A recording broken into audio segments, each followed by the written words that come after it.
కళా విశారదా జయ జయ జయ శారదా జయ కళా విశారదా. Welcome to Neeri's imperial channel. అందరికీ నమస్తే. ఈరోజు మన ఛానల్లో ఒక చిన్న పరిచయ కార్యక్రమాన్ని పెడుతున్నాను అనమాట. అంటే ఒక వ్యక్తిని పరిచయం చేయబోతున్నాను. ఆవిడ ఎవరు అంటే ఒకప్పుడు కడప రేడియో స్టేషన్లో సూక్తి రత్నాలు చెప్పే సోమేపల్లి శారదమ్మ గారు అనమాట. ఆమె ఈరోజు మన ఎదురుగా ఉన్నారు. అప్పుడు ఆయన చెప్తాడు, ఆమెని నేను నువ్వు అని సంబోధిస్తాను. మధ్యలో తప్పుగా అనుకోకండి. ఎందుకని అలా సంబోధిస్తానంటే ఆవిడ మా అమ్మ, మాకు కన్న తల్లి అని నేను ఈ వీడియోని అప్లోడ్ చేయట్లేదు.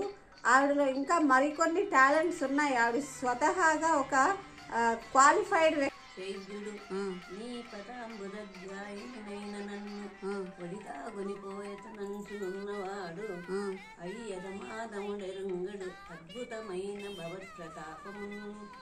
మా అమ్మని పరిచయం చేసుకోవాలి, మా బంధువుల్ని పరిచయం చేసుకోవాలనేది ఉద్దేశం కాదు.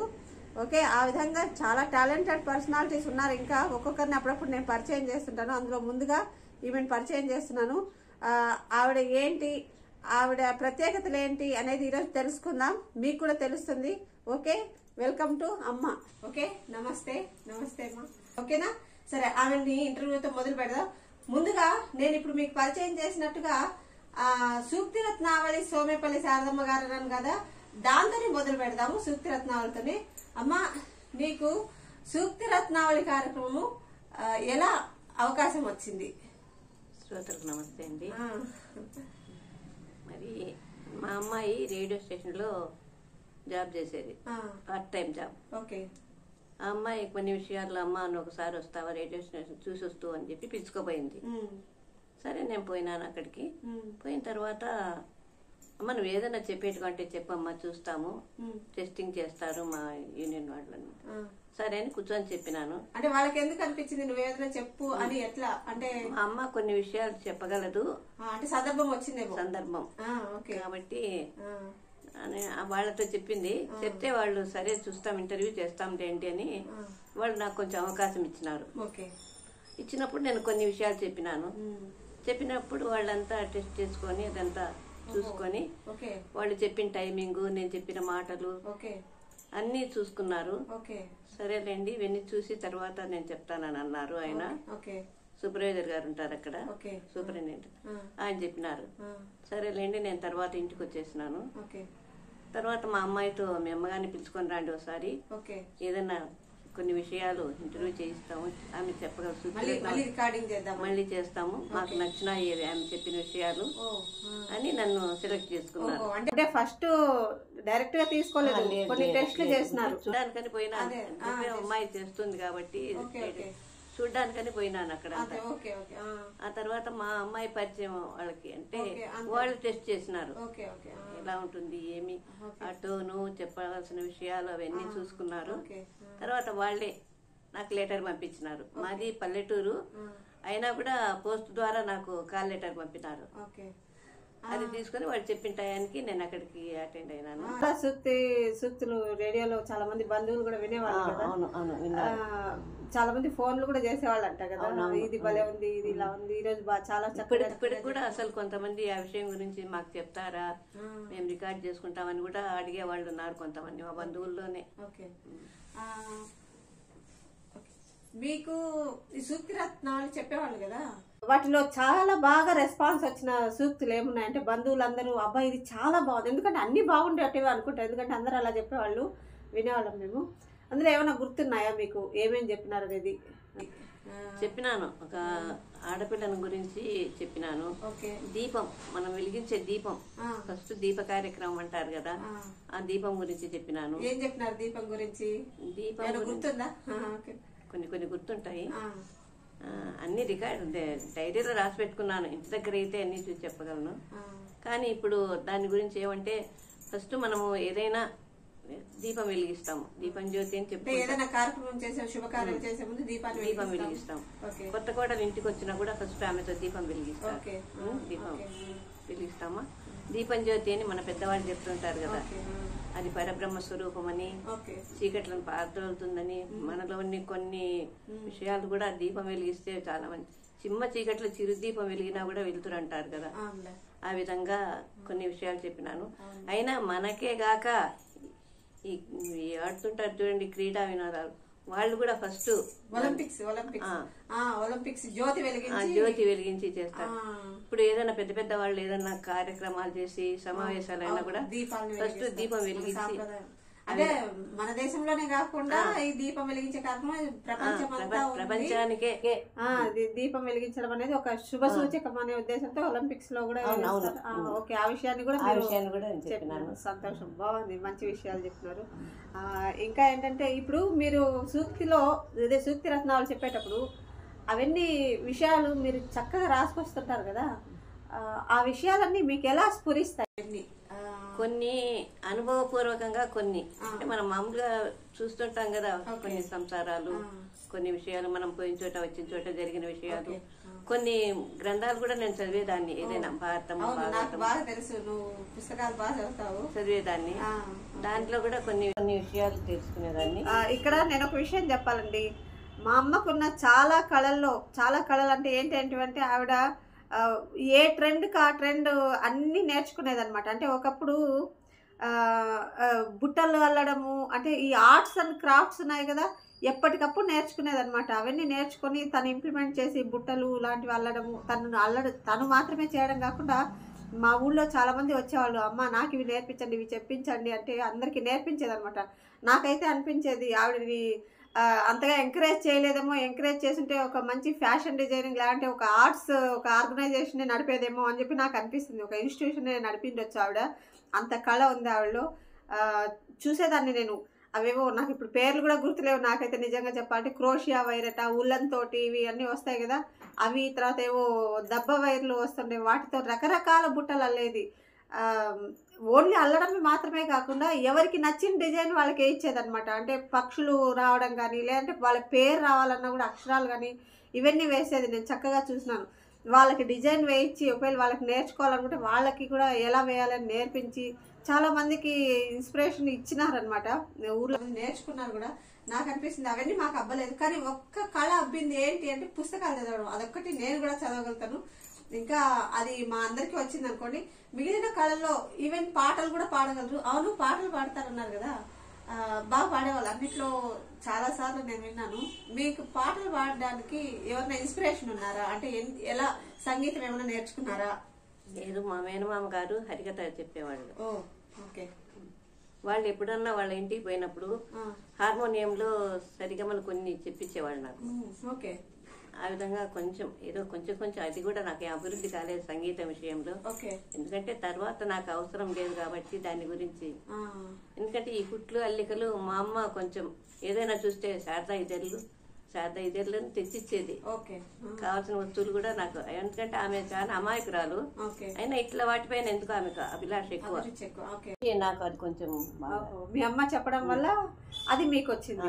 అదే నేను అడగబోతున్నా, అవన్నీ ఎలా వచ్చినాయి మీకు, ఎట్లా అబ్బింది? ఎందుకంటే నువ్వు చిన్నప్పుడు అల్లుతుండడము, అందరికి నేర్పిస్తుండడం చూసినా కూడా మాకు రాలేదే, మరి నీకెలా వచ్చింది అని ఒక చిన్న క్వశ్చన్ అట్లా ఉండిపోయింది. ఓహో, మీ అమ్మ అట్లా నేర్పించింది అనమాట. సరే, పుట్టడం టౌన్ లో అయినా కూడా రావడం పల్లెటూరుకి వచ్చినాను. ఇంతకీ ఏ ఊరు మీది? మాది పులివెందుల. నన్ను ఇవ్వడం కది తాలూకాలో పల్లెకి ఇచ్చినారు. మేనరికం కాబట్టి పల్లెకి ఇచ్చినారు. అయినా పల్లెలో కూడా ఇటువంటివన్నీ మా అమ్మ ద్వారా తెప్పించుకొని వస్తువులు కావాల్సినవి అంత అల్లకలు ఇవన్నీ చేసేదాన్ని. మ్యాటి కుట్టడము. చెప్తున్నాను కదా, అప్పట్లో ఏదో విసనకర్రలు అల్లడము ఇలాంటివి కూడా చాలా ట్రెండీగా ఉండేది. ఆ విసనకర్రల్ని కూడా ఏది అది దంట్లతో ఏదో రకమైన దారం ఉండేది, వాటితోటి డిజైన్స్ ఉల్లంతో కూడా వేసేవాళ్ళం. ఉల్లంతో కూడా రకరకాలు ఇనదబ్బలు పెట్టేసి అప్పట్లో చాలా క్రేజ్ అండి అవి. చాలా బుట్టలు గానీ ఆ ఇసునకర్రలు గానీ ఉల్లంతో కూడా వేసి ఉల్లని చుట్టూ కుచ్చుల్లాగా వచ్చేట్టుగా ఇంజామర్ లాగా దాన్ని తయారు చేసేవాళ్ళు. ఇంజామర్లు, అవునవును, నిజంగా నార్మల్ ఇసునకర్రలు అనకూడదు, వాటిని చక్కగా ఉండేవి నిజంగా. తర్వాత అదే అంటే మీ అమ్మగారితో నేర్చుకున్న ఆవిడ ఇంట్రెస్ట్ అన్నారు కదా, వాళ్ళ పేరేమని చెప్పండి, మీ అమ్మ నాన్నగారి పేరేమన్నా? మా అమ్మ పేరు ఏం చేసేవాళ్ళు? లక్ష్మీ నరసమ్మ. మీ అమ్మగారు? ఆమె చాలా అమాయకత్వం. ఏదో వండడం పిల్లలకు పెట్టడం వరకే గాని మిగతా విషయాల్లో ఏది ఆమె చాతుర్యం లేదు. అయినా మాకేదన్నా ఎవరన్నా చూస్తే అది చేస్తావా నేను మమ్మల్ని ఎంకరేజ్ చేసేవాళ్ళు. దాంట్లో మాత్రం హుషారుగా ఉండేవాడు. మీ నాన్నగారు ఏం చేసేవారు? మా నాన్నగారు గుడి పూజారి. అంటే ఆవిడ ఇలా అడుగుతున్నాను అనుకోకండి, నాకు తెలియక కాదు, జస్ట్ ఓకే. అమ్మవారి శాల ఉండేది పులివెందుల్లో, అక్కడ అర్చకులుగా ఉండేవాళ్ళు. ఇప్పటికి కూడా రంగనాయకుల గుడి, ఆంజనేయ స్వామి గుడి ఉన్నాయి. వాటిలో పూజలు కూడా మా తమ్ముని పిల్లలు చూసుకుంటూ ఉన్నారు. మీరేం చదువుకున్నారు? నేను అప్పట్లో థర్డ్ ఫార్మ్ అనేవాళ్ళు, ఇప్పుడు 8th క్లాస్ అంటారు కదా. ఆ థర్డ్ ఫారానికే ట్రైనింగ్స్ అన్ని ఉండేవి, టీచర్ ట్రైనింగ్, నెక్స్ట్ ట్రైనింగ్ ఇట్లాంటివి. కానీ మా నాన్న ఆడపిల్లలకి ఎందుకు ఎక్కువ చదువుని మన తర్వాత నన్ను పంపలేదు. కానీ నాకు తెలుసు అప్పుడప్పుడు నువ్వు కొన్ని ఇంగ్లీష్ వర్డ్స్ ని గుర్తుపట్టగలవు, చక్కగా ఇంగ్లీష్ కూడా చదువుతా ఉంటావు. ఇవన్నీ నువ్వు చదువుకునేటప్పుడే నేర్చుకున్నావా, లేకపోతే తర్వాత ఎవరైనా నిన్ను ఇంకా ఇన్స్పైర్ చేసినారా చదువు విషయం? తెలుసు నీ కాంటెంపరీలో కొంతమందికి ఇంగ్లీష్ చదువు అవ్వలేదు ఎక్కువ, నీ తోటి వాళ్ళని కొంతమంది ఎవరికైనా, కానీ నీకున్నంత కనీసం లేదు. నీకెలా అది వచ్చింది అని? దాన్ని ఏవైనా అడ్రస్లు చదవడము, ఏదైనా పుస్తకాల్లో కూడా కొంచెం కొంచెం చదవడము, ఇటువంటి నా ఎందుకు నేనే అభివృద్ధి చేసుకున్నాను. ఎందుకంటే వచ్చిన విద్యను మర్చిపోవడం మంచిది కాదు కదా అని దాని మీద అట్లే అభివృద్ధి చేసుకుంటూ. తర్వాత ఇంకా ఏం అడగలుచుకున్నా అంటే కొన్ని క్వశ్చన్స్ రాసుకొచ్చినాను నేను. ఎందుకంటే నాకు తెలుసు మన బంధువుల్లో చాలా మంది ఏ శుభకార్యం జరిగినా నిన్నే పిలిచేవాళ్ళు. ఈవెన్ ఒక పెళ్లి కుదిరింది అంటే పసుపు కొట్టడం దగ్గర నుంచి ఆ పెళ్లి అయిపోయి తర్వాత రేపొద్దునే వాళ్ళు మళ్ళీ ఏదైనా శ్రీమంతాలు, తర్వాత పురుళ్ళు వచ్చినా, ఆ పిల్లలకి ఏమైనా పుట్టిన పిల్లలు పసిబిడ్డలకి ఏమైనా చేయాల్సి వచ్చినా ప్రతిదానికి నీ సలహా తీసుకునేవాళ్ళు. అవన్నీ నీకు ఎలా తెలిసినాయి? ఎందుకంటే ఒక్కొక్కరి పద్ధతి ఒక్కో రకంగా ఉంటుంది, కానీ అందరి పద్ధతుల్ని నువ్వు చెప్పగలుగుతున్నావు. అది ఎలా వచ్చింది నీకు? మా అమ్మలో అమాయకత్వం అని చెప్పినాను కదా, ఆమెకి ఏమి తెలియదు. మా ఇంట్లో ఏ విషయం జరిగినా ఫస్ట్ ఆడబిడ్డగా నన్ను పిలుచుకుపోయేవాళ్ళు. అక్కడ జరగవలసిన కార్యాలన్నీ నేను మా అమ్మ బదులుగా నేను ఉండి చూసుకునేదాన్ని. దాని నుంచి కొన్ని కొన్ని విషయాలు తెలుస్తూ వచ్చినాయి. మరి మా బంధువుల్లో ఎందుకో నేనంటే అభిమానము, ప్రతి దానికి నన్ను పిలుచుకునేవాళ్ళు. వాళ్ళ ఇంటి పద్ధతులు, వాళ్ళ ఆడబిడ్డల్ని, వాళ్ళ ఇంటి వాళ్ళని అడిగి తెలుసుకొని అవన్నీ జరిపించేదాన్ని. దాని నుంచి ప్రతి వారికి ఆమె వస్తే బాగుంటుంది, ఆమె శారదమ్మని పిలిచండి, శారదమ్మని పిలిచండి, పిన్నమ్మని పిలిచండి, ఈ విధంగా ప్రతి దానికి నన్ను తీసుకుని. అదే చాలా మంది నువ్వు మాకు దగ్గరుండి చాలు, నేను రాలేను నాకు శక్తి లేదన్నా సరే, లేదు నువ్వు పక్కన ఉండి చాలు మేము చూసుకుంటామన్న సందర్భాలు చాలా ఉన్నాయన్నమాట. ఎప్పుడైనా కాస్త ఆరోగ్యం బాగలేదు నేను రాలేకపోతున్నా అంటే మేము చూసుకుంటాం, నువ్వు పక్కన ఉంటే మాకు ధైర్యం అని చాలా మంది చెప్పిన సందర్భాలు కూడా ఉన్నాయి. ఇంకా మనం ఏం తెలుసుకోవాలంటే ఫస్ట్ ఆఫ్ ఆల్ ఆమె బాల్యం గురించి కూడా చెప్పుకుందాం. ఓకే, మీరు ఎంతమంది అక్క చెల్లెళ్ళు అన్నదమ్ములు? మీ బాల్యం ఎలా సాగింది? మేము 4 అక్క చెల్లెళ్ళము, 3 అన్నదమ్ములు. నాకు అనిపిస్తుంది, నేను విన్నది ఏమంటే అలాగే నువ్వు మీ పెద్దమ్మ గారింట్లో పెరిగినావు అని కూడా విన్నాను కదా. అంటే మా పెద్దనాన్న గారికి పిల్లలు లేరు, వాళ్ళు మమ్మల్ని అంతా దగ్గర పెట్టుకొని చూసుకునేవాళ్ళు. ఆమె ఎక్కువ ఈ పుస్తకాలు భారతం, భాగవతం ఇటువంటివి చదివేది మా పెద్దమ్మ. అవును, అది కూడా అడగబోతుంది. నీకు పుస్తకాలు చదవడము ఎలా? అదే మా పెద్దనాన్న భార్య, ఆమె దగ్గర ఎక్కువగా ఉండే. మా మేనమామ అన్నాను కదా, అధికతలు చెప్పి ఆయన, ఆమె తమ్ముళ్లే. వాళ్ళు మేనమామ గారే కదా నాకు కూడా. వాళ్ళ నుంచి కూడా కొన్ని ప్రతి ఒక్కరు నన్ను ఎందుకో బాగా అభిమానంగా చూసేవాళ్ళు. అదే ఏదైనా ఒక కళ అభివృద్ధి అంటే మన స్వతహాగా ఇంట్రెస్ట్ ఉండాలి, ఒక ఇన్స్పిరేషన్ కూడా ఉండి ఉంటుంది. ఆ ఇన్స్పిరేషన్ మన అభిరుచి రెండు కలిస్తే అది ఇంకా ఎన్హాన్స్ అవుతుంది. అదే నాకు ఒక డౌట్, నీకు ఇవన్నీ ఎక్కడి నుంచి వచ్చినాయి, ఎవరి ఇన్స్పిరేషన్ తెలుసుకోవాలనే ఉద్దేశంతో. ఓకే, అంటే పాటలు పాడడం నేర్చుకోవాలంటే మీ మేనమామ గారు వాళ్ళు ఇన్స్పిరేషన్, పుస్తకాలు చదవడం అంటే మీ పెద్దమ్మ ఏదో అల్లికలు అవన్నీ మా అమ్మ అంటే ఆమె నేర్పి చూసి వచ్చి అదో అది చెయ్యి ఇది చెయ్యి మా అమ్మ చెప్పేది. నాకు కావాల్సిన వస్తువులు కూడా అన్ని ఆమె తెప్పించి ఇచ్చేది. ఓకే, బాగుంది. నెక్స్ట్ ఇంకోటి ఏమడుగుదాం అనుకున్నానంటే, పాటలు అయిపోయింది, ఇప్పుడు నువ్వు ఎన్నో పెళ్లిళ్ళకి అటెండ్ అయినావు కదా. ఈవెన్ అంటే నీ కుటుంబంలోనే కాకుండా బంధువుల పెళ్లిళ్ళలో అన్ని పెళ్లిళ్ళకి అటెండ్ అయినావు కదా, అప్పుడు సాంప్రదాయాలకి ఇప్పుడు సాంప్రదాయాలకి ఏమైనా తేడా వచ్చిందా? ఇప్పుడు బానే ఉందా? అంత ట్రెడిషనల్ గానే ఉన్నాయి అన్ని? తేడా అంటే చేయించే పద్ధతుల్లో ఏమో మామూలుగా చేయిస్తాం, కానీ ఇప్పటి కాలం కొద్ది అలంకారాలు అక్కడ పెట్టేవి ఇవన్నీ అవి కొంచెం చేస్తారు, కానీ చేసే పద్ధతి మాత్రం మామూలుగానే పెద్దవారి తరహాలోనే ఎటువంటి జరగాలనో ఏ మాదిరి చేయాలా, ఏ వస్తువులు అక్కడ వాడాలా, ఇది మాత్రం నేను చెప్పినట్లే వింటారు. ఆయన చేసుకునే ఆడంబరాలు ఏమి చేసుకున్నా కూడా అక్కడ జరిగే కార్యక్రమానికి కావాల్సిన మాత్రం నేను చెప్పినట్లే తెచ్చుకుంటారు, చేస్తారు. అదే నేను అడగకుంటాను, ఎందుకంటే ఒకప్పుడు సాంప్రదాయాలు ఎట్లా చెప్తే అట్లా వినేవాళ్ళు. ఇప్పుడు పేరుకు పిలిచిపోతారు కానీ నువ్వు పక్కన ఉన్నంత మేము చూసుకుంటాం మిగిలినంత అంటారు, కానీ అట్లాంటి సందర్భాలు ఏమి ఎదురవ్వలేదులే. కానీ బట్ ఏమైనా మార్పు వచ్చిందా అనే ఉద్దేశం? చేసే కార్యక్రమాలు మార్పు లేదు, కానీ వాళ్ళ అలంకరణలు పైన ఆడంబరాలు అవన్నీ కొంచెం వాళ్ళకి నచ్చినట్లు చేసుకుని, ఎందుకంటే ఈ కాలం కాబట్టి దాన్ని అభ్యంతరం చెప్పడానికి లేదు. కాబట్టి నేను పూజలు మంత్రాలు అంతవరకు మాత్రం. అవును, ఇప్పుడు మీకు గౌరీ పూజ లేదు అంటే మంగళగౌరి శ్రావణ మాసం మంగళగౌరి నోములను చేసుకుంటారు కదా, మా ఇంట్లో లేదు, అది మీకు లేదు కదా. మరి నువ్వు ఎంత మంది చేయించినావు కదా? అంటే మా ఆడబిడ్డలను ఇచ్చిన వాళ్ళ అత్తగారింట్లలో ఉండింది. నేను ఇంకా మా ఆడబిడ్డలను ఇచ్చిన చోట వాళ్ళ అమ్మలాగే వాళ్ళకి జరపాల్సిన పూజలు అవి ఇవన్నీ నేనే జరిపేదాన్ని. పుట్టింటికి వచ్చేవాళ్ళు వాళ్ళు. అప్పుడు వాళ్ళ ఇంటి సాంప్రదాయాలన్నీ నేనే అడిగి తెలుసుకుని వాళ్ళ అత్తగారిని వాళ్ళ ఆడబిడ్డల్ని ఆ విధంగా మా ఇంట్లోనే జరిపించేదాన్ని. ఆ విధంగా అలవాటు అయిపోయి వేరే వాళ్ళకి కూడా ఎవరన్నా అవ్వ ఇట్లా చేయించాలా, అత్త ఇట్లా చేయించాలా అంటే పోయి చేయించి వచ్చేదాన్ని.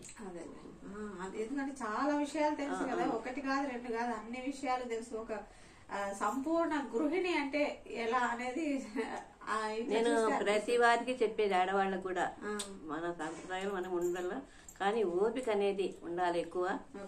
కొన్ని విషయాలు తెలుసుకోవాలి, వాళ్ళని అనుసరించి చేయాలి. ఎందుకంటే ఇది ఎట్లా కాదు మా ఇంట్లో మేము ఇట్లే చేసేదని అనకుండా వాళ్ళ పద్ధతి ఎట్లా ఆ విధంగా చేసేదాన్ని. దాన్ని చాలా ఎవరి పద్ధతులు వాళ్ళకి చేసి పెట్టడం అది కూడా ఒక ఓపిక ఉండాలి కదా. నాకు ఈ పద్ధతి తెలుసు ఇదే చేయిస్తాను, చేస్తే చేయించుకోలేదంటే లేదనకుండా నేను తెలుసుకొని వాళ్ళని గురించి ఆ విధంగా చేయించేదాన్ని. అదే అదే. తర్వాత ఇప్పుడు పిల్లలు చాలా మంది పెళ్లిళ్ళు ఎంత ఘనంగా చేసుకుంటున్నారో అంత ఘనంగా అంటే బాహ్యంగా విపరీతంగా ఆడంబరాలతో పెళ్లిళ్ళు చేసుకుంటున్నారు. అంతే బాహ్యంగా అందరికీ తెలిసేటట్టు గొడవలు అవి జరుగుతున్నాయి కదా. ఒకప్పుడు ఇంటి గుట్టు వ్యాధి రట్టు అనేవాళ్ళు, ఇల్లు గుట్టుగా ఉండేది. ఏదైనా వ్యాధి అయితే అందరికి చెప్పుకొని కాస్త ఏ మందు దొరుకుతుందని ఇదిగా ఉండేవాళ్ళు. కానీ ఇప్పుడు వాళ్ళ కుటుంబ సమస్యలను కూడా బయటపడేసుకుంటున్నారు, విడిపోవడాలు ఇలా జరుగుతున్నాయి. అలాంటి జరగకుండా ఉండాలంటే పిల్లలకు మీరు ఇచ్చే సలహా ఏంటి? ఎందుకంటే ఎంతో మంది పెళ్లిళ్ళు మీ చేతిలో జరిగిన అందరూ బాగున్నారు, కానీ అవుట్ ఆఫ్ దట్ చాలా మంది ఇలా జరుగుతుంది సమాజంలో. వాళ్ళకి మీరు ఇచ్చే ఇన్స్పిరేషన్ ఏంటి? దానికి కూడా ఒకసారి నేను చెప్పినాను, ఏమంటే దాంపత్యం అని చెప్పి ఒకటి సూత్రరత్నావళిలో దాంట్లో చెప్పినాను. ఎందుకంటే దంపతులు అంటే బండి చక్రాల్లాగా సమానంగా దొరుకుతూ ఉండాలి చక్రాలు. ఆ బండి అనే సంసారము, అది చక్కగా నడవాలంటే ఈ చక్రాలు రెండు ఆ విధంగా భార్యాభర్తలకి ప్రాధాన్యత ఉండాలి. ఇద్దరికి సమానమైన అభిప్రాయాలు, సమానమైన అభిలాషలు ఇట్లా. ఒకవేళ ఒకరికి ఎక్కువ నచ్చలేదనుకోండి, కానీ సర్ది చెప్పుకోవాలి ఒకరికొకరు. ఆ విధంగా అభిప్రాయాలు ఉంటే ఇటువంటివి ఏమీ జరగవు.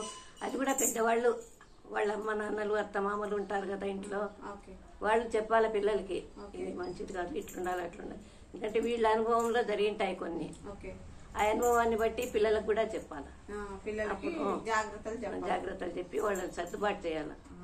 అట్లా జరిగినప్పుడే వాళ్ళ దాంపత్యం కూడా అనుకూలంగా ఉంటుంది. బాగుంది, మంచి విషయాలు. ఇప్పటి వరకు బానే ఉంది. పెద్దవాళ్ళకు పిల్లలకి కొంచెం మంచిగానే ఇన్స్పిరేషనల్ గా కొన్ని విషయాలు చెప్పినారు. ఇప్పుడు మీ గురించి ఇంకా అదే 8th క్లాస్ వరకు చదువుకున్నాను అది అన్నారు కదా, మీ స్కూల్ విషయాలు, మీ ఏమైనా ఫ్రెండ్స్ ఉన్నారా? ఫ్రెండ్స్ గురించి ఇంకా షేర్ చేసుకోదగిన కొంచెం సంతోషకరమైన బాల్యంలోని స్మృతుల గురించి ఏమైనా చెప్పమా చూద్దాం. నాకు ఫ్రెండ్స్ ఉండేవాళ్ళు. ఓకే, ఫ్రెండ్స్ వాళ్ళ పేర్లు ఏమైనా గుర్తున్నాయా? ఉన్నాయి. ఎవరు? రాధమ్మ, పార్వతి, ఓకే, సుగుణమ్మ, సుశీల, ప్రమీల, ఓకే, ఇట్లా ఉండేవాళ్ళు. అందరు కలుస్తా అంటారు అప్పుడు? అందరు కలిసడమే క్లాస్లో ఇంకా ఇప్పుడు మేము తోడుగానే అప్పుడంతా అప్పట్లో సరే బెంచీలు కూడా తక్కువ, కింద కూర్చునేవాళ్ళం కదా. ఓకే మా చదువు అందరూ ఇట్లా చక్కగా కూర్చునేవాళ్ళము. ఇంటర్వ్యూలు అప్పుడంతా కలుసుకొని బాగా ఆడుకునేవాళ్ళం. కానీ వాళ్ళందరిలో నేను పొట్టిగా ఉండేదాన్ని. అయినా కూడా నన్ను ప్రతిదానికి అసలు SSLC పిల్లలు కూడా ఆడపిల్లలు నువ్వు రావే పొట్టి పిల్ల అని పిలిచి ఆడించుకునేవాళ్ళు నన్ను. ప్రతి విషయంలో కూడా నాకే వాళ్ళు లీడర్ లాగా ప్రాధాన్యత ఇచ్చి ఏదైనా కూడా నా దగ్గరకు వచ్చి వాళ్ళు కూర్చొని ఇది అడిగేది చేసేది ఇట్లంతా అయింది. సెకండ్ ఫారంలో బోర్డు వేసినారు, అంతా పాస్ అయిన వాళ్ళదంతా. అప్పుడు నాకు కొంచెం నా పేరు లేదు, బయట బోర్డు వేసేవాళ్ళంతా పాస్ అయిన వాళ్ళు లిస్ట్ లాగా. అప్పుడు నా ఫ్రెండ్స్ అంతా ఏం నువ్వు ఫెయిల్ అయినావా, నువ్వు ఫెయిల్ లేదు నా పేరని. సరే నువ్వు సైలెంట్ అయిపోయినా. తర్వాత క్లర్క్ ఉంటాడు ఆయన చెన్నారెడ్డి అని, ఆయన వచ్చి క్లాస్లోకి వచ్చి మా శారదా సెకండ్ క్లాస్ వచ్చినావమ్మా అందుకే లిస్టులో రాలేదు నీ పేరు అన్నాడు. అప్పుడు అంతా పిల్లలు అవునా అవునా మాకే ఆలోచన అయిపోయింది ఎందుకు నీ పేరు రాలేదంటే వాళ్ళంతా మామూలుగా పాస్. నా క్లాస్ వచ్చిందని నా పేరు దాంట్లో లిస్ట్ రాలే. క్లాస్ వచ్చిన వాళ్ళని నార్మల్, నేను పాస్ కాలేదని వాళ్ళందరికీ ఆలోచన, లిస్ట్ లో పేరు లేదని. తర్వాత ఆయన చెప్పినారు. అప్పుడు వాళ్ళు కూడా చాలా సంతోషపడినారు. అందరూ కలిసేవాళ్ళు. కానీ ఇప్పుడంతా ఎవరెవరు స్థాయిలో వాళ్ళు బాగున్నారు, అంతా డాక్టర్లు నర్సులు.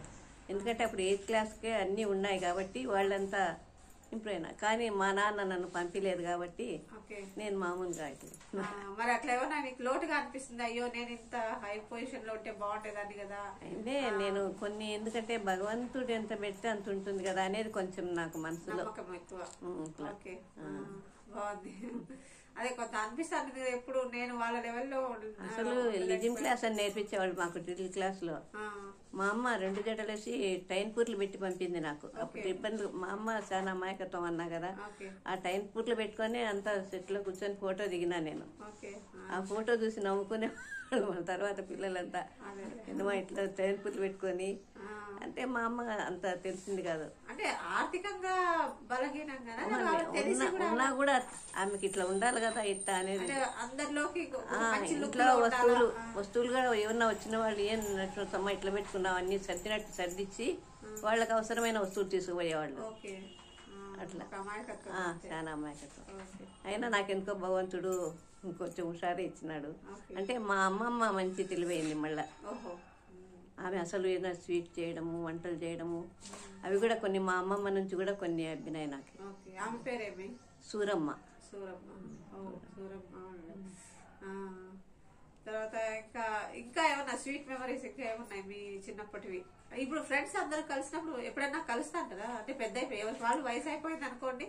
కాకపోతే నా పెళ్లి నిశ్చయమైన తర్వాత రాధమ్మ అనే ఆమె హోటల్ వాళ్ళ అమ్మాయి, వాళ్ళమ్మ నన్ను ఇంటికి పిలిచింది. శారదా భోజనానికి రావే, పెళ్ళి అయిపోతే ఇంక వెళ్ళిపోతావు కదా అని చెప్పి వాళ్ళ ఇంటికి పోయినాను. పోతే వాళ్ళ ఇంట్లో రేడియో ఉండింది. అప్పటికి మాకు ఆ రేడియో అనేది కూడా ఎందుకో ఆశ్చర్యం. నా పెళ్ళేపటికి అవన్నీ నేను చూసిన దాన్ని కాదు, టౌన్లో ఉన్నా కూడా మాకు ఇంట్లో అవన్నీ ఏమి. అయితే మహిమ చూడు ఇంత బాగా రేడియో పెడుతుంది అనుకునేదాన్ని. తర్వాత ఇద్దరిని స్టూడియో పంపించి ఫోటో తీపించింది. గుర్తుగా ఉండాలి మీరిద్దరు ఫ్రెండ్స్ కదా. ఆ లిజిమ్ క్లాస్ లో ఫ్రెండ్స్ ఈ అమ్మాయి కొన్ని రోజులు ఫోటో కూడా పెట్టుకొని చాలా. నేను ఎవరితోనూ అట్లేదు, అందరు కూడా నన్ను అంటే అభిమానంగా దగ్గర తీసుకునేవాళ్ళు, బాగా అన్ని అడగడం చేయడం. తర్వాత ఇప్పుడు అందరూ ఏమంటుంటారంటే కొంచెం హెల్దీగా ఉండాలంటే నిన్ను చూసి ఇన్స్పైర్ అవ్వాలంటుంటారు. అంటే ఆరోగ్యంగా ఉండడం అనేది ఏంటి? నీ ఆరోగ్య రహస్యం ఏంటి? నువ్వు కొంచెం ఆరోగ్యంగా ఉండగలగడానికి ఏంటి రహస్యం? అంటే ఈ ఏజ్ వాళ్ళు చాలా మంది చాలా అనారోగ్యాలతో బాధపడుతుంటారు. కానీ నువ్వు చూస్తే వాళ్ళతో పోలిస్తే కొంచెం బెటర్ అనిపిస్తుంది. ఏంటి కారణం? ఏముంది? మనోనిశ్చలత. దేని గురించి కూడా ఎక్కువ ఆలోచన చేయకూడదు. మనము ఒక విషయం, ఒక జ్వరమే వచ్చింది అనుకోండి, ఏం చేస్తుంది, మాత్ర వేసుకుంటే తగ్గిపోతుంది, ఏదో టైంలో వచ్చింది అనుకో, ఆ మందు కూడా పనిచేస్తుంది. లేదా మనము చెప్పు మీ ఫ్రెండ్స్ గురించి. ఆరోగ్యం గురించి అన్నారు కదా.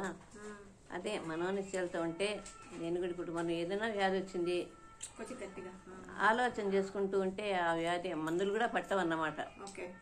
కొంచెం మనం నిశ్చలత ఉండాలి. కానీ ఇది వచ్చింది ఏం చేస్తుండేది భగవంతునిది, మనం చేసుకున్న పాప ఫలితము అనుభవించాలా. పూర్వజన్మ కృతం పాపం వ్యాధి రూపేణ పీడితే అంటారు, మామూలుగా ఉంది. కాబట్టి అది కొంచెం నాకు మనసుకు వస్తుంది. దాని నుంచి కొంచెం ధైర్యం వచ్చినట్లయితుంది. దేని గురించి ఎక్కువ ఆలోచన చేసేదాన్ని కాదు. అట్లా ఉన్నప్పుడు ప్రతి మనిషికి కూడా బాగా నిశ్చలత ఉంటుంది, ఆరోగ్యం కూడా కొంచెం కుదుటపడుతుంది. మందులతో పాటు మనోధైర్యం కూడా ఉంటుంది.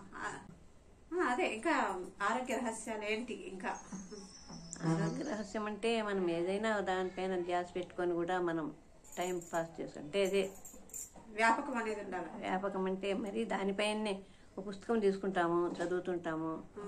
మనం ఏదైనా పని ఉండి పక్కకు పోయినాము అనుకోండి, అయ్యో పుస్తకం చదవలేదే అని మళ్ళీ ఇప్పుడు పుస్తకం తీసుకొని చదువుతున్నాము. వేరే వాటి మీద ధ్యాస పోకూడదు. మనం ఏది చేస్తున్నామో ఆ పని మీదనే ధ్యాస ఉండాలి, ముఖ్యమైనది. ఇప్పుడు ఒక వంట కానీ ఒకటి ఏదైనా కానీ మనం చేసే పని మీద పూర్తిగా మన ధోరణి దానిపైనే ఉండాలి. ఒకటి చేస్తూ ఇంకొకటి ఆలోచన చేసుకుంటూ చేసినాం అనుకో, అది కుళాయి కింద బిందె పెడతాము నీళ్ళకని, తిప్పినాం నీళ్లు పడుతుంటాయి, చూసి అది నీళ్లు నిండుతూనే ఆఫ్ చేసుకోవాలి కదా. అట్లా లేకుండా మనం ఏదో వేరే చూపులో ఉంటే అది నిండి నీళ్ళన్నీ వేస్ట్ అయిపోతాయి. కుళాయి అయిపోయి నీళ్లు రాకుండా కూడా మనం దానిపైన ధ్యాస లేకుండా ఎక్కడో చూస్తుంటాం.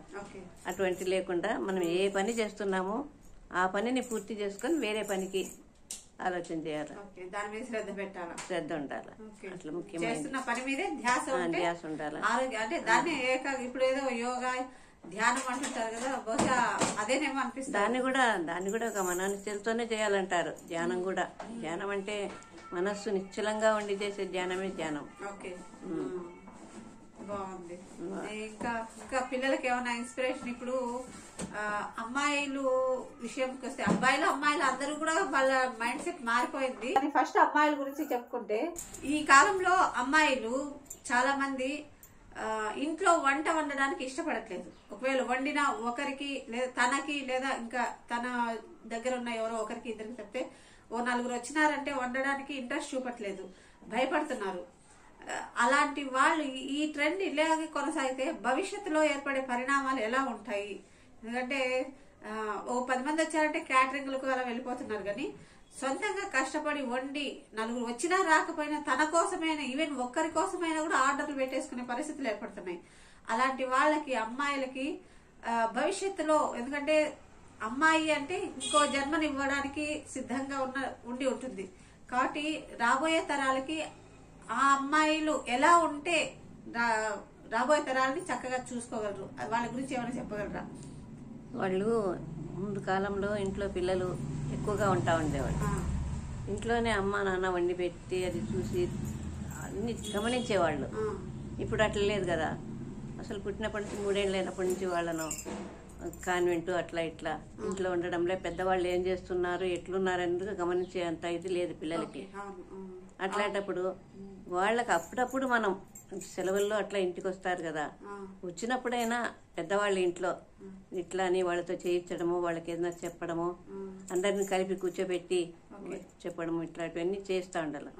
ఆ పెద్దవాళ్ళ సలహాలను బట్టి పిల్లవాళ్ళు కూడా అన్ని తయారవుతారు. కాబట్టి పెద్దవాళ్ళలోనే ఉంది ఇది. అన్ని తెప్పించుకుంటారు, ఆర్డర్ పెట్టుకుంటారు, తింటారు. కానీ అది అనారోగ్యము. వాడు ఎట్లా చేసి ఉంటాడో ఏమో అక్కడ, మనం బాక్స్ మాత్రం నీట్గా బాక్స్ చేసి పంపిస్తాడు. దాంట్లో ఏమేసి ఉంటాడో ఎట్లా చేసి ఉంటాడో, పడిపోయింది పురుగు పుట్ట తీసి పక్కకేసి మనకు బాక్స్ కట్టేయచ్చు, ఇటువంటివన్నీ ఉంటాయి. అవన్నీ పిల్లలకి కొంచెం అప్పుడప్పుడు తెలియజేస్తూ ఉండాలి. పురుగు పుట్టాలు తెలియజేస్తా వాడు తీసేసి దాంట్లో బాక్స్ మనకు నీట్గా చేస్తాడు. శుభ్రత అనేది తక్కువ ఉంటుంది, అది ఆరోగ్యం మీద ప్రభావం చూపిస్తుంది. నూనె పెట్టి వంట చేస్తూ ఉంటాడు వాడు. నూనె ఆ నూనెలో ఏదైనా పడుతుంది, అది తీసి పక్కకి వేసేసి ఆ నూనె పడేయడు వాడు. అది మన ఇండ్లలో అయితే వాడము. ఆ విధంగా ఉంటుంది. అది మనకు ఏమో అది అనారోగ్యానికి కారణమని పిల్లలకు మనం అప్పుడప్పుడు తెలియజేస్తూ ఉండాలి. అదే అంటే ముఖ్యంగా మరి అమ్మాయిలకి ఎక్కువ చూపించాలి. ఎందుకంటే అమ్మాయిలే బిడ్డకి జన్మనివ్వాల్సిన తల్లులు ఆ వయసులో రకరకాల అనారోగ్యాలకు గురవుతుంటే తర్వాత పుట్టిన పిల్లలు ఎంత ఇబ్బందులు పడతారు చూస్తుంటాం. ఇప్పుడు నవడేస్ చాలా కొంచెం లోపాలతో పుడుతున్న పిల్లల్ని ఎక్కువ చూస్తాం. అంతదాకా ఎందుకు అసలు పిల్లలు పుట్టడమే అరుదైపోతుంది. పిల్లలు ఒకరిని ఇద్దరిని కనడం కూడా గగనం అయిపోతుంది. డబ్బులు లక్షల డబ్బులు ఖర్చు పెట్టుకొని అదే ఏమంటారు సంతాన సాఫల్య కేంద్రాల చుట్టూ తిరిగి అక్కడ డబ్బులు లక్షలు పెట్టి పిల్లల్ని కనాల్సిన పరిస్థితి ఏర్పడుతుంది కదా. మరి ఈ పరిస్థితి రాకుండా ఉండాలంటేనే పిల్లలకి ఇంకా ఏమేం అంటే ఫుడ్ మాత్రమే కాకుండా వాళ్ళు ఇంకా ఎలాంటి అలవాట్లన్నీ అలవర్చుకోవాలా? అదే తల్లిదండ్రి ఇచ్చే సలహాలను బట్టి ఉంటుంది. వాళ్లకు మంచి చెడ్డ ఇప్పుడు సృష్టికి కారణం స్త్రీలు ముఖ్యమైంది. వాళ్ళ ఆరోగ్యంగా ఉంటే కుటుంబమే ఆరోగ్యం ఉంటుంది. ఇల్లాల ఆరోగ్యమే ఇంటికి వెలుగు అన్నట్టు అనే కాబట్టి అంటే మగవాళ్ళకి ఆరోగ్యం అవసరం లేదా అంటారేమో, కానీ వాళ్ళు కూడా ఉండాలా. అయితే దాంట్లో ముఖ్యమైనది ఆడవాళ్ళ ఆరోగ్యం. ప్రతి ఒక్కటి సంసారం చేయడం కానీ పెట్టడం కానీ వారికి సలహాలు ఇవ్వడం కానీ ఎక్కువగా ఆడవాళ్ళ మీదనే ఆధారపడి ఉంటాయి సంసారాలు. కాబట్టి వాళ్ళు ఎంత ఆరోగ్యంగా ఉంటే ఆ కుటుంబం కూడా బాగుంటుంది. పిల్లలకు కూడా ఆ విధంగా పెద్దవాళ్ళు సలహాలు ఇస్తూ ఉండాలి. పెద్దవాళ్ళ సలహాలను బట్టే పిల్లలు కూడా. ఎన్నో కుటుంబాలు చూసినాము. పెద్దవాళ్ళ సలహాలను బట్టి వాళ్ళ నడవడిని బట్టి పిల్లలు కూడా తయారయ్యారు. కాబట్టి పెద్దవాళ్ళు కూడా కొంచెం బాగా అన్ని ఆలోచన చేయాలి. వాళ్ళకి మనసులో పడే విధంగా చెప్పగలగాలి.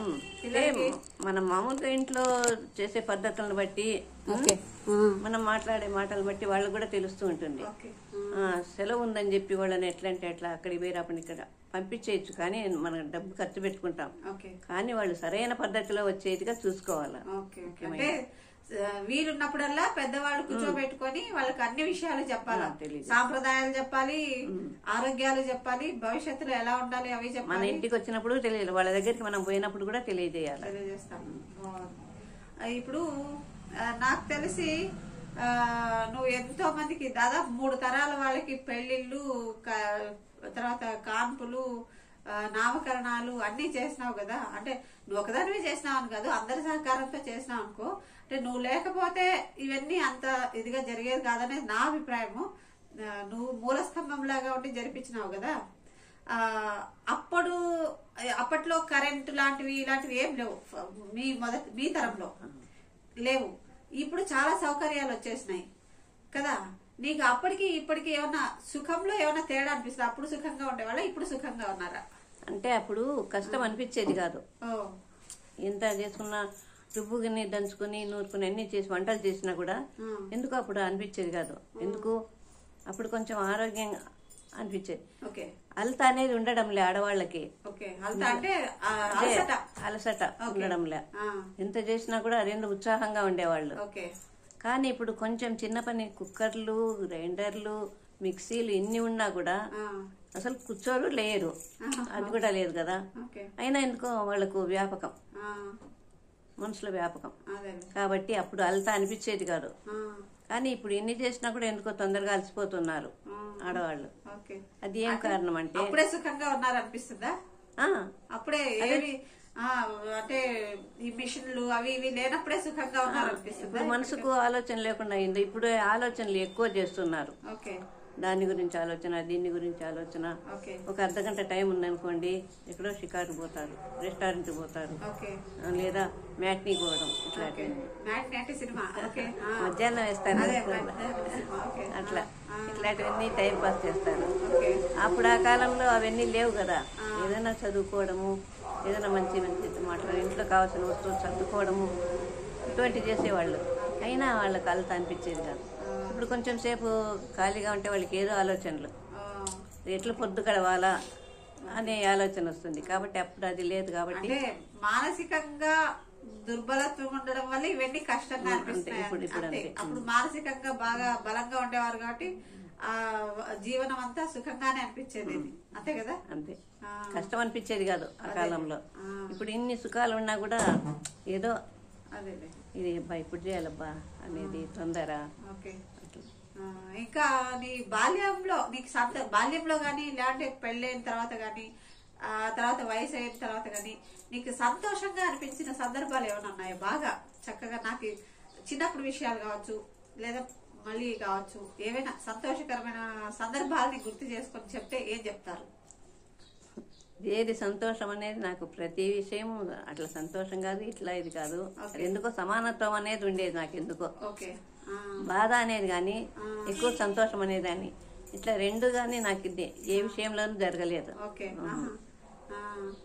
అంటే చిన్నప్పుడు నువ్వేమన్నా సాధించినది అంటే స్కూల్లో ఉన్నప్పుడు ఏమైనా పోటీల్లో గెలవడం కానీ ఇలాంటివి స్కూల్లో ఏమైనా పోటీలు పెట్టేవాళ్ళు అప్పట్లో మీకు ఆటల పోటీలు అట్లా? ఏం మామూలు డ్రిల్ టీచర్ అంతే, డ్రిల్ ఆడే దాంట్లో ఫస్ట్ సెకండ్ అని అంతే. అంతేగాని బాగా గెలిచినారనేది ఎట్లుండేది తెలుసుకుందామని మామూలు సాధారణంగా ఉండేది అంతేగాని ఇప్పుడు మాత్రం ఇవన్నీ ఏం లేదు. హోంవర్క్లు అట్లాంటివి ఇచ్చేవాళ్ళ? ఎక్కువ లేదు, ఏదో కొన్ని ఇచ్చేవాళ్ళు, అయినా అది దాంట్లో లెక్క లేదు. హోంవర్క్ ఎక్కువ ఇచ్చేవాళ్ళు కాదు. ఇప్పుడైతే హోంవర్క్ లేని రోజు ఉండదు. అసలు అన్ని పుస్తకాలు కూడా లేదు మా కాలంలో. ఊరికే సైన్స్ అంటే దాన్ని ఏమంటారు కదా, సామాన్య, సోషల్, తెలుగు, ఇంగ్లీషు, హిందీ 5 సబ్జెక్టులు. ఏదైనా ప్రత్యేకం అంటే డ్రాయింగ్ ఇట్లాంటిది అంతేగాని. నువ్వు డ్రాయింగ్ వేస్తాను అది కూడా చెప్పాలి. నీకున్న కళల్లో డ్రాయింగ్ కూడా ఒకటి. నువ్వు మాకు చిన్నప్పుడు వేయిస్తాంటివి చూడు, చార్ట్లలో డ్రాయింగ్ వేయిస్తాంటివి, సైన్స్ లో ఏమైనా బొమ్మలు వేయిస్తాంటివి. మాకే కాదు మా ఫ్రెండ్స్ కూడా వేయించేదండి, అది నాకు బాగా గుర్తుంది. డ్రాయింగ్ వేసేదాన్ని, డ్రాయింగ్ క్లాస్. కానీ మాకు సంగీతం క్లాస్ లేదు. సంగీతం టీచర్ అంట. పాటలు కొంచెం బాగా పాడతావు కదా, నాకేమనిపించిందంటే ఎక్కడో ఏమైనా ప్రాక్టీస్ ఏమైనా మీ వాళ్ళు ఏమైనా సంగీతం నేర్పించినారా? మా మేనమామ గారు హరికథ చెప్పేవాళ్ళు, వాళ్ళ ద్వారా. లేదు లేదు, ప్రత్యేకంగా సంగీతం టీచర్ అంట, సంగీతం క్లాస్ అంట, ఇటువంటివి ఏమీ లేవు. ఎందుకు మీ నాన్నగారు నేర్పించలేదా లేకపోతే ఎందుకు? దానిపైన అంత ధ్యాస లేదు అప్పుడు. అంటే అంతేలేండి, ఇంట్లో తనే పెద్దమ్మాయి కాబట్టి ఇంకా ఇంటి బాధ్యతలు తీసుకోవాలంటే కొన్నిటిని వదులుకోవాల్సి వచ్చేది. అందుకలా అంతేకాక చిన్న వయసులోనే పెళ్లి చేసేసినారు నాకు. 8th class అయిపోతూనే. ఇంకా అప్పుడు ఆ కాలంలో అంతే కదా, పాప రాజస్సులు ఏంటంటే వెంటనే సంబంధాలు చూడడము. అది కాక నాకు మేనరికం కాబట్టి 14 ఏళ్ల వయసుకే పెళ్లి అయిపోయింది. అప్పటి నుంచి ఇంకా అత్తగారి కాపురము, పల్లెటూరి కాపురము అట్లే గడిచిపోయింది నాకు. ఇంట్లో సేద్యాలు, ఆవులు, ఎనుములు. ఎందుకో ఆ కాలం కష్టం అనిపించలేదా? అంటే అక్కడ ఆ టైం మీ ఇంట్లో ఇవన్నీ ఏం లేవు, డిఫరెంట్ గా అసలు ఏ మాత్రము పశువుల గురించి ఏమి లేదు. మరి అత్తగారింటికి వచ్చేసరికి ఇవన్నీ చేయాలి, వచ్చేసరికి కష్టం అనిపించలేదా?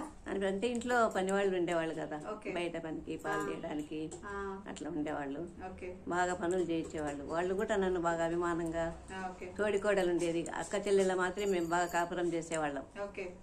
ఏదైనా భేదాలు మీరు ఇట్లా అట్లా అని అనుకోవడము ఇటువంటి ఏవి నా జీవితంలో జరగలేదు. అభిప్రాయ భేదాలు అంటే నీ తోబుట్టువులు గాని, నీ స్నేహితులు గాని, నీ బంధువులు అందరూ అభిమానంగానే ఎవరితో గానీ నాకు అభిప్రాయ భేదాలు అనేది నా జీవితంలో ఎరుగను నేను. పుస్తకాలు బాగా చదువుతుంటావు కదా, మన పురాణాలు, భారతము, భాగవతము, రామాయణం ఇవన్నీ చదువుతుంటావు కదా, వాటిలో నీకు నచ్చిన పద్యాలు ఏమన్నా గుర్తున్నవి చెప్పు. కొన్ని గుర్తుంటాయి. ఈ గజేంద్ర మోక్షంలో గజేంద్రుడు మొరపెట్టింది కదా విష్ణువు గురించి. గజేంద్ర మోక్షంలో విష్ణువు గురించి ఆ గజేంద్రుడు వేడుకుంటాడు. అప్పుడు తనకు ఏ దిక్కుదోచక భగవంతా ఇంకేం చేస్తాం, అట్లా ఒక్కింత లేదు ధైర్యము విలోదం వయ్యే ప్రాణంబుల్ టాబుల్ దప్పెను మూర్ఛ వచ్చే తను ముండస్యన్ శ్రమం వయ్యేడిన్ నీవే తప్ప ఇతపరం వెరుగ మన్నింపందగున్ దీనునిన్ రావే ఈశ్వర కావవే వరద సంరక్షించు భద్రాత్మక అన్నాడు. అన్నప్పుడు సరే ఇంకేం చేస్తాడు పాపం ఆయన. అల వైకుంఠపురంబులో నగరిలో ఆమూల సౌదంబు తాపల సుందర వన తక్కన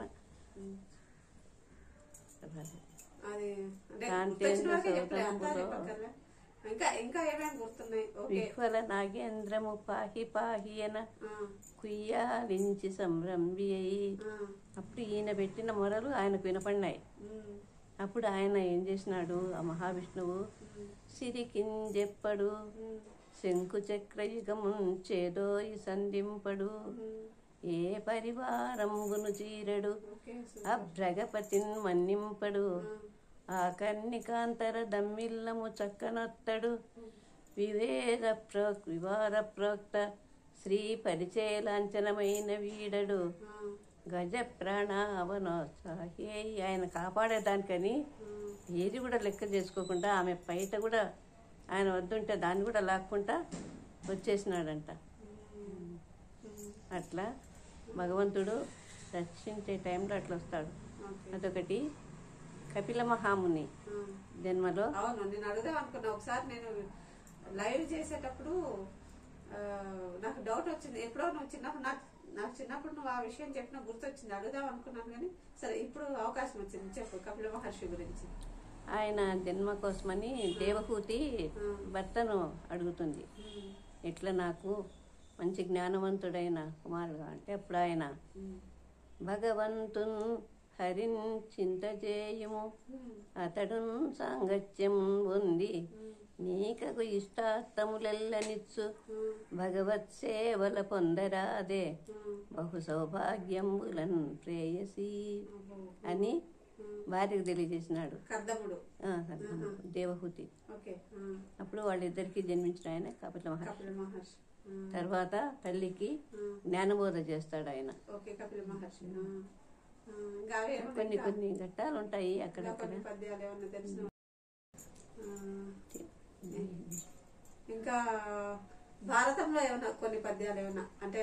భారతంలో అన్నిటికంటే నాకు భీష్ముడు యుద్ధంలో కలపడినప్పుడు అర్జునుడితో, అప్పుడు ఇంకా ఆయన దాటికి వచ్చలేక కృష్ణుడి చక్రం తీసుకొని భీష్ముడిని తతమార్చాలని లేస్తాడు. అప్పుడు భీష్ముడు ఆయన్ను చెప్తాడు, కుప్పించేగసిన కుండలంబుల కాంతి గగన భాగం వెళ్ళ కప్పుకొనగా ఉరికిన నోర్వక ఉదరంబులోనున్న జగముల నేగుల జగతి కదుల నమ్మితి నాలావు. అక్కడక్కడ గుర్తురాదు. నగుబాటు చేయకు మన్నించుమని క్రీడి మరల దిగువ.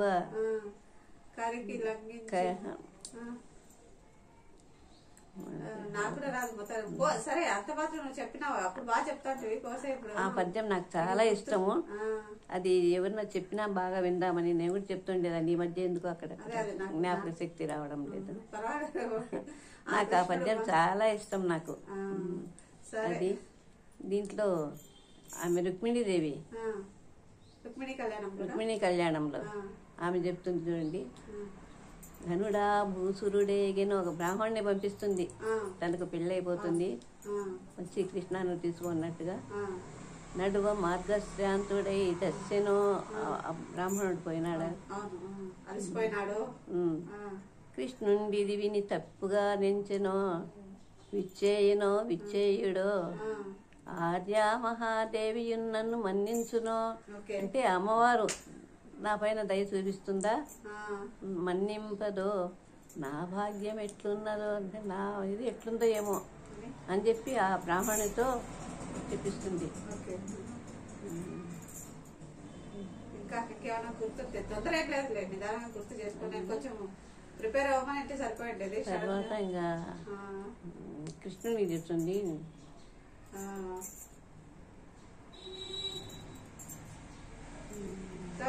చాలా చెప్పేదాన్ని కుర్తి గురించి చెప్పేదాన్ని, మా కుర్తి విలాపము చెప్పేదాన్ని. అప్పట్లో నేను చిన్నగా ఉన్నప్పుడు విన్నా కుర్తి విలాపం. ఆమె కొన్ని పుష్ప విలాపం.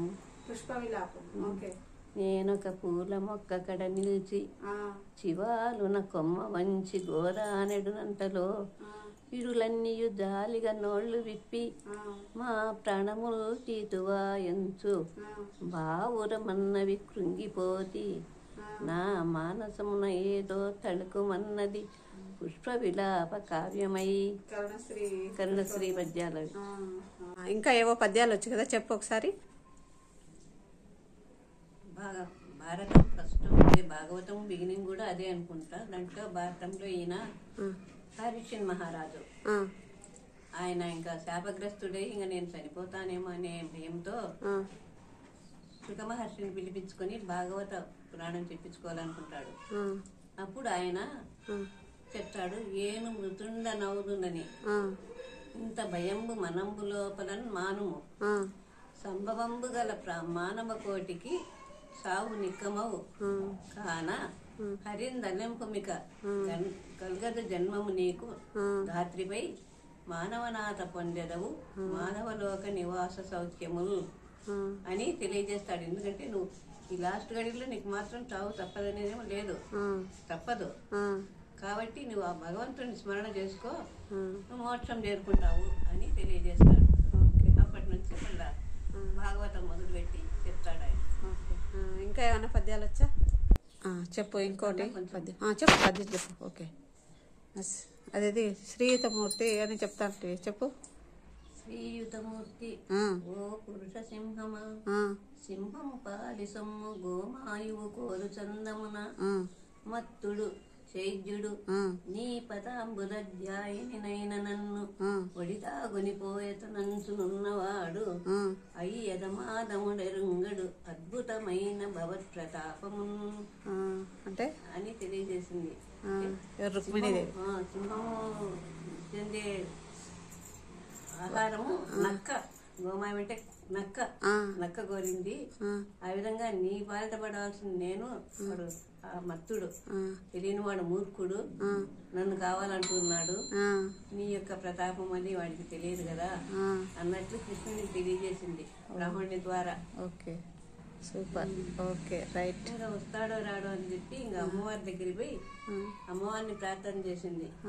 నమ్మితి నామనంబున సనాతనులైన ఉమామహేశ్వరున్ మిమ్ము పురాణ దంపతుల మేలు భజింతు గదమ్మ నేటి పెద్దమ్మ దయాంబురాశివి గదమ్మ నను కృప చూడగదమ్మ హరిన్ పరిచయమమ్మ నిన్ను నమ్మిన వారికెన్నటికి నాశము లేదు కదమ్మ ఈశ్వరి అని ఆమెను ప్రార్థన చేసుకుంది అమ్మవారిని.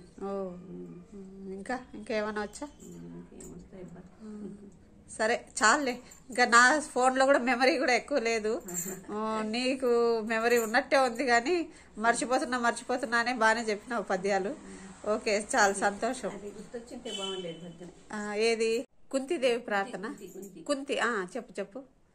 కుంతిదేవి వాళ్ళు కష్టాలు పడుతున్నప్పుడు ఆ కృష్ణమూర్తిని తలుచుకొని కృష్ణ యదుభూషణ నరసక శృంగార రత్నాకర లోకద్రోహి నరేంద్ర వంశ దహన లోకేశ్వర దేవతానేక బ్రాహ్మణ గోగణార్తిహరణ నిర్యాణ సందాయక నీకు నృత్యత జృంపవే భవలతల్ నిత్యానుకంపానిది. నేను తలుచుకుంటున్నాను, మా కష్టాలని నెరవేర్చు స్వామి అని ఆయన కలిసి వేడుకునిందంటారు. ఓకే, సూపర్, బాగుంది. సరే, చాలులే. ఇంకా నా ఫోన్లో కూడా మెమరీ కూడా ఎక్కువ లేదు. నీకు మెమరీ ఉన్నట్టే ఉంది, కానీ మర్చిపోతున్నా అని బాగానే చెప్పినావు పద్యాలు. ఎందుకంటే ఆవిడలో ఉన్న ఎన్నో కళలు మాకు అబ్బలేదు. ఆ కళ అబ్బడము అనేదంటే అది దైవికం, అందరికీ రాదు. కాబట్టి మాకు రాని ఆ కళను ఆవిడ అంటే ఆ కళలన్నీ ఆ కాలంలోనే ఎవరు నేర్పించకపోయినా తనే స్వయంగా చూసి, నలుగురిని చూసి తనే స్వయంగా నేర్చుకొని ఇతరులకు ఇన్స్పిరేషన్ గా ఉండేది. కాబట్టి నాకు ఆమెని ఇంటర్వ్యూ చేయాలనిపించింది, అంతే తప్పితే ఏదో మా అమ్మ అనే ఉద్దేశం అదొక్కటి మాత్రమే కాదు. బట్ గాడ్స్ గ్రేస్ ఏంటంటే ఆవిడ మా అమ్మ కావడం, అంతే. ఓకేనా? దానికి ఇదండి ఈరోజు మా అమ్మతో నేను అంటే ప్రత్యేకించి ఆమెకి స్పెషల్ గా ఒక ఐడెంటిటీ ఇవ్వాలంటే ఇవన్నీ రాసిపోసిన వ్యక్తి అన్నమాట ఆమె. కాబట్టి అటువంటి ఒక ఉన్నతమైన వ్యక్తిత్వం గల ఒక ఆమెతో ఈరోజు మనం ఇంటర్వ్యూ చేయడం నా అదృష్టంగా భావిస్తున్నా. ఇవన్నీ విన్నందుకు ధన్యవాదములు. Thank you. Have a nice day. Okay.